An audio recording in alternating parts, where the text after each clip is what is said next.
B news Lahore से मैं हूं आरिफ मलिक। वज़ीर आला पंजाब की जानिब से ट्रैफिक कवानीन की खिलाफ वर्जी करने वालों को खिलाफ जीरो टॉलरेंस पॉलिसी अपनाने का कहा गया है और हदायत की गई है जो इस ट्रैफिक कवानीन की पाबंदी नहीं करते उनके चालान किए जाएं और जो मोटरसाइकिल सवार है जो जिग-जैग करते हैं, लाइन तब्दील करते हैं, अगर वो ट्रैफिक कवानीन की पाबंदी नहीं करेंगे तो उनके मोटरसाइकिल को 3 रोज तक थाने में बंद कर दिया जाएगा। और यही रूल लेकर इससे कुछ हफ्ता या 10 दिन पहले ट्रैफिक वार्डर्स ने और ट्रैफिक महकमा ट्रैफिक ने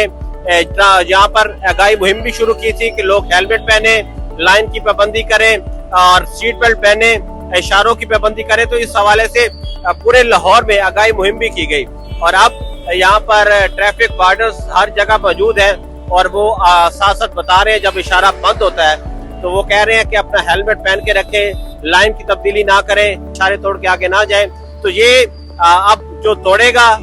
जो इशारा तोड़ेगा, जो हेलमेट नहीं पहनेगा, सीट बेल्ट नहीं लगाएगा या जो जिग-जैग करते हुए लाइन तब्दील करेगा, अब उसके ऊपर कवानीन जो सख्त लागू होंगे। क्योंकि जो रिपोर्ट दी गई है वज़ीर आला पंजाब को, उसके अंदर बताया गया था कि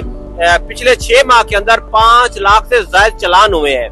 और 1 लाख से ज्यादा गाड़ियां जो हैं वो बंद भी की गई हैं, लेकिन फिर भी चालान नहीं रुक पा रहे, लोग कवानीन की पासदारी नहीं कर रहे। इस हवाले से अब दोबारा सख्ती की जा रही है कि लोग लाइनों की भी पाबंदी करें, हेलमेट भी पहने, सीट बेल्ट भी बांधे और इशारों की भी पाबंदी करें। तो ये आज जीरो टॉलरेंस पॉलिसी है पूरे पंजाब के अंदर, खुसूसन लाहौर के अंदर, कि लोग कवानीन की ट्रैफिक कवानीन की पाबंदी करें और आसानी से अपने मकाम पर जा सकें।